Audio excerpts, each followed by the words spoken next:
ഈ ഭൂതം നിധി കാക്കുന്ന പോലെ സൂക്ഷിച്ചു വെച്ചിരുന്ന ചക്ക പഴുക്കുമ്പോ മുടുങ്ങാന്നും പറഞ്ഞ് മുറിച്ചു വെക്കിയപ്പോ അത് കൊത്തനായിരുന്നു. അല്ല, ഇവിടെ പിന്നെ കൊത്തനാണെങ്കിലും പഴുത്താണെങ്കിലും എല്ലാം പോവും, അത് വേറെ കാര്യം. ഇവിടെ അച്ഛൻ കൃത്യമായിട്ട് പന്നിയുടെ താളവത്തിൽ തന്നെ താളവല്ല താവളത്തിൽ തന്നെ ദേ ഇവിടെ കാച്ചിൽ കെട്ട് വെക്കുന്നുണ്ട്. മിക്കവാറും അത് പന്നി അടിച്ചോണ്ടു പോകും. അത് പിന്നെ പന്നിക്കും വേണ്ടേ എന്തെങ്കിലും ഒരു വൈബ്. ഇവിടെ അച്ഛൻ എപ്പോ തൂമ്പ കയ്യിലെടുക്കുന്നു അപ്പൊ അമ്മ കണ്ട്രാക്ക് വിടാനായിട്ട് വരും കേട്ടോ. അത് പിന്നെ അച്ഛൻ പുറത്താണ് മേശരിയെങ്കിൽ എന്റെ വീട്ടില് അമ്മയാണ് മേശരി കേട്ടോ. ഇതിനിടയ്ക്ക് ഞാൻ സ്വന്തമായിട്ട് നട്ട് വളർത്തി കഷ്ടപ്പെട്ട് ഉണ്ടാക്കിയ പപ്പങ്ങയെന്ന് എനിക്ക് പറയണമെന്നുണ്ടെങ്കിലും ഇത് ഞാൻ കടയിൽ നിന്ന് മേടിച്ചാണ്ട് അങ്ങനെ പറയാനില്ല. വെറുതെ നിങ്ങളെ വായിരിക്കുന്ന തെറി ഞാൻ എന്തിനു കേൾക്കണ്. കടയിലിരിക്കുന്ന മുതുക്ക് പപ്പായ ചാടി കയറി മേടിച്ചപ്പോ ഇത്രയും വലിയ പണി കിട്ടുമെന്ന് ഞാൻ വിചാരിച്ചില്ല. എന്തൊരു വെയിറ്റ് ആണ് സാധനത്തിന്. റെഡ് ലേഡി കുടുംബത്തിൽ പിറന്നവനെന്നാണ് കടക്കാരൻ പറഞ്ഞു കേട്ടോ. ഇതിനിടയ്ക്ക് അമ്മ വേണ്ട ഉപ്പ് ആവശ്യത്തിനും അനാവശ്യത്തിനും വാരിയിട്ട് ചക്ക ഇളക്കുന്നുണ്ട് കേട്ടോ. ഇതിനിടയ്ക്ക് നിങ്ങളിതിപ്പോ ജയിലിലായി എന്നാണെങ്കിൽ വീഡിയോ എടുത്തിരുന്ന എന്റെ അസിസ്റ്റന്റിന് പനിയായതുകൊണ്ട് ഒറ്റയ്ക്ക് എടുക്കാൻ നോക്കി തരുന്നത് അത് നൈസായിട്ട് പാളിപ്പോയെ. പപ്പായ മുറിച്ചപ്പോ പേര് പോലെ തന്നെ എന്തൊരു കളറാണ് അതിനകം കാണാൻ. ദേണ്ട കണ്ടില്ലേ ചുണ്ടൻ വെള്ളം പോലെ ഞാൻ റെസ്റ്റ് ഇൻ പീസ് ആക്കി വെച്ചേക്കുന്നത്. അങ്ങനെ അമ്മയ്ക്ക് കൊടുത്ത ചുണ്ടൻ വെള്ളത്തിന്റെ ഒരു സൈഡ് അമ്മ കടിച്ചെടുത്തു കേട്ടോ.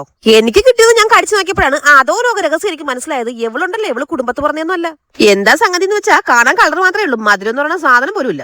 ഇനി ചോദിക്കാനുള്ളത് എന്റെ അമ്മയോടാണ്. അല്ല, നിങ്ങളിത് പരിപാടി തുടങ്ങിയിട്ട് കുറെ നേരം ആയാലും ഇതുവരെയും കഴിഞ്ഞില്ലേ? അങ്ങനെ തേങ്ങാക്കൂട്ടും മറ്റേ അൽക്കുളത്തെ സാധനങ്ങളെല്ലാം കൂടെ ചേർത്ത് അമ്മ നന്നായിട്ട് മിക്സ് വെല്ലി ചെയ്തെടുത്ത് നമ്മുടെ ചക്ക അവിയൽ ഇവിടെ തയ്യാറായിട്ടുണ്ട്. നല്ല ചൂട് ചക്ക അവിയലിന്റെ മുകളിലേക്ക് നല്ല അടിപൊളി മീൻ കറിയും കൂടെ അങ്ങോട്ട് എടുത്ത് ഒഴിക്കുക. പിന്നെ നല്ല ഒന്നാന്തരം മാങ്ങ അച്ചാറും നമ്മൾ ഇന്നലെ ഉണ്ടാക്കിയ മീൻ അച്ചാറും. ഇതെല്ലാം കൂടെ ചേർത്ത് കഴിക്കുമ്പോൾ നിങ്ങൾ ചോദിക്കും ചോറ് വേണ്ടേന്ന്. അങ്ങനെ നിങ്ങൾ ഇപ്പൊ എന്നെ ചോറ് തീറ്റിക്കാൻ നോക്കണ്ട, ഞാൻ ഡയറ്റിങ്ങിനാണെന്ന് പറഞ്ഞിട്ടില്ലേ. അതല്ലെങ്കിൽ ഡയറ്റിങ്ങിന് ചോറ് കഴിച്ചുകൂടാ, ഒരു പ്ലാവിലെ ചക്ക മുഴുവനാണെങ്കിൽ കഴിക്കാം. അങ്ങനെ പതിവ് തെറ്റിക്കാതെ നമ്മുടെ മഴക്കുട്ടൻ ചേട്ടൻ, മണിക്കുട്ടൻ ചേട്ടനല്ല മഴക്കുട്ടൻ ചേട്ടൻ ഇങ്ങെത്തിയിട്ടുണ്ട് കേട്ടോ. നോമ്പ് നോക്കുന്നവർക്ക് ഈ വേനൽ മഴ ഒരു ആശ്വാസമായിരിക്കും അല്ലേ.